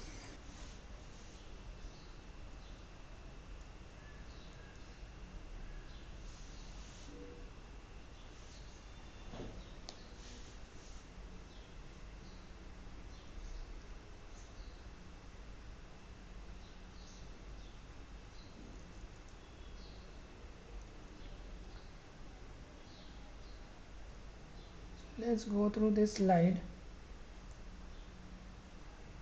So I hope you understand what is a machine, instance, and workload. Workload is like your program, okay, that is running. So if bigger the program, longer time. Some programs, let's say a batch program, takes 2 days to run. So there are some programs which can run for 2 days, and then only you get the result. Let's say you're processing some medical image. Somebody has given you a medical X-ray, and that X-ray is running through some machine learning algorithm, and that may take time. That becomes a bigger workload. So remember when the term workload. So, what is on-demand delivery? I already explained. So, what are these? So this is okay. This is quite a bit. So module one. I wanted to go through all this, but for now, we'll go through maybe the knowledge check. I should have not closed it.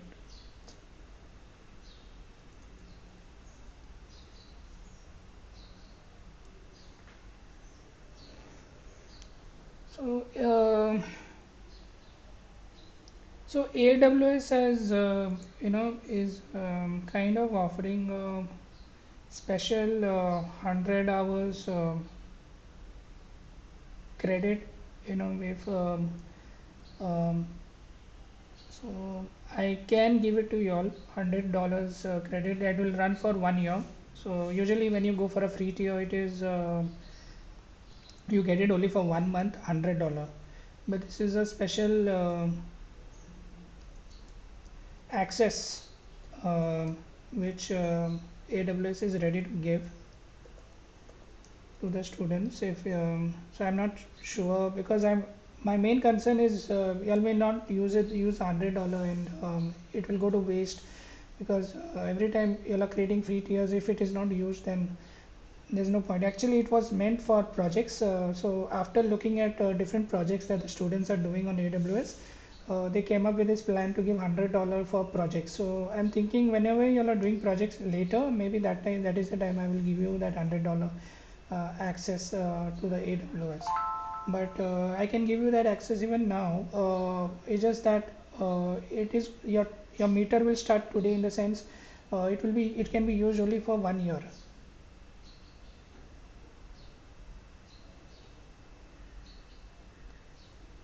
Okay, so these are the modules. So I wouldn't want to. I mean, there is something more I want to cover, that slide. Whatever terms were there, I wanted to cover that.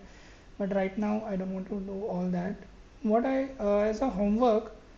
So I hope you all have done this homework, introduction lab one. So if you go in all the steps, if you're not able to do, then uh, you need to get your skills on all this. These are if you want to get a career in cloud, all these skills are very important.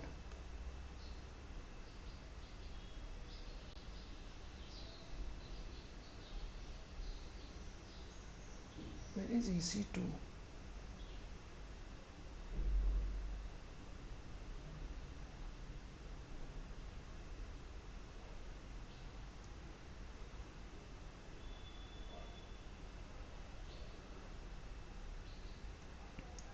Yeah, I want you all to do lab 3 and lab 2 as your homework.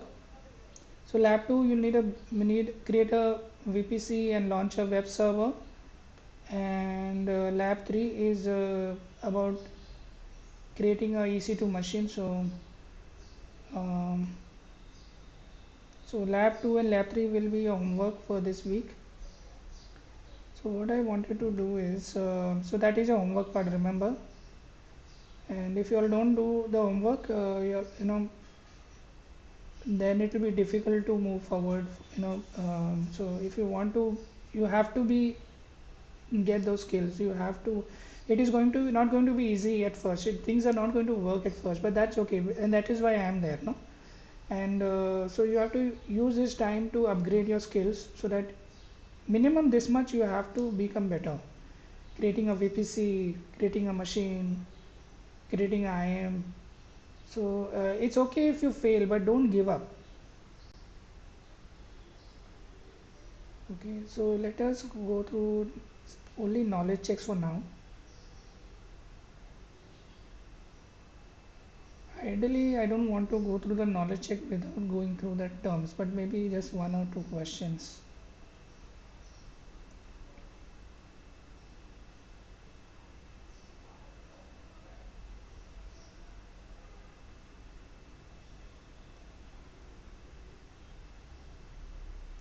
So I want to go through all these terms. Very important. This terms I'll go next time, but knowledge check a few questions and then we'll wrap it up. Would you like to resume? No. Okay. How? Where's the start button? Just okay. Test yourself on this. What? So I'm going to ask. You'll have to come on the mic and answer this question. Okay. What are the advantages of cloud computing over computing on premises? Okay. So Priscilla, you want to go? Select the best answer. Option 1 is advantage of cloud computing, it avoids large capital purchase. Option 2 is advantage is use on demand capacity. Option 3 is go global in minutes. Answer 4 is increase speed and agility. Answer Option 5 is all of the above. Which is the answer? Uh, so I think it's all of the above. Okay. Submit. Correct. So you got a correct answer. With cloud computing, all this is possible. You can avoid capital expenses. You can, use online demand capacity, whatever, all that options. So there were 6 advantages, right? Everything is there. Okay, next question. What is the pricing model that enables AWS customer to pay for resources on an as needed basis? So Nikita, uh, options are pay as you decommission, pay as you go, pay as you buy, pay as you reserve. What is the So, answer you think? so pay as you go. Very good. Pay as you go. So this is the answer is correct. With AWS you pay for resources as you go. Okay. Kunal, the next question is for you. Which of this is not a cloud deployment model? Option A is platform as a service, infrastructure as a service, system administration as a service, software as a service. Which is not a cloud deployment model? System administration as a service is not a cloud Very deployment. good. So, okay, Palak. Next question is for you. AWS owns and maintains a network connected hardware required for application services while you provision and use what you need. So this is a concept which I have not explained, but you can answer if you want. Palak. So who is owning the network connected hardware? Who is owning the hardware? Okay, you're not on the mic.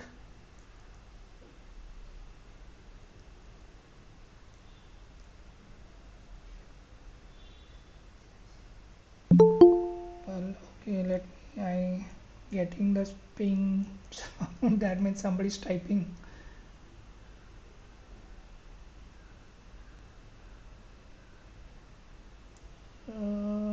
Palak, you're there?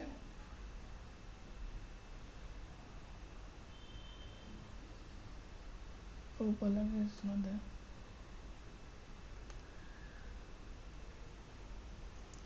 Okay. So this question, maybe Tuba can try to answer. He says AWS owns and maintains the network hardware. That's how we can read this. So required for application services while you use what you need. So is this true or false? True. Very good. So whatever infrastructure is there, whether it is network cards, routers, physical machine, that is owned by AWS. You are not getting direct access to it. You are just telling AWS, I want to use one piece of that. So while you provision means while I'm providing for myself and using it whatever I need. So the answer is true.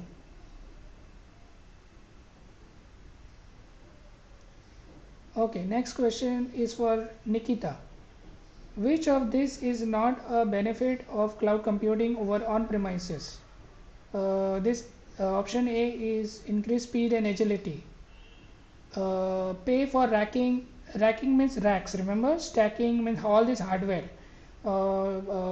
physical hardwares. Racking, stacking, powering servers. Eliminate guessing on your infrastructure capacity needs. Trade capital expense for variable expense. Benefit from massive economies of scale. Which of this is not a benefit of cloud computing? Pay for racking, stacking, and power services, and Yeah, benefit from these are all the other benefits. No, this is not a uh, benefit, so that is okay. only this answer is Yeah, select the best. Always see this whether you have to select one yeah. answer or two answers. Okay. So definitely Okay. you're not paying for the racks. You're paying for the virtual machine. Yeah. You're not paying for the physical machine. You're not paying for the building. You're not paying for the rack. You're not paying for the power stacking. Nothing. Yep. Everything else. Yes, this is a benefit. Benefit. So yeah, there are six advantages of cloud. No. So your answer is correct. So this we will not go for. Let's go with submit. Oh, I must complete. So I will stop with this for now. I don't want to answer this. So next class, as I told you, you'll have to do lab 2 and lab 3, which means now as a homework, if you have not done lab 1, then you have to do lab 1 also, lab 2 also, lab 2 also, lab 3 also. And this will give you a hands-on experience. And next class will continue from here. I will go through all these terms, and that only then and then we'll have more questions over here on your module 1. So module 1 is not done. So this is like really, it does take time. So I hope the recording is going on.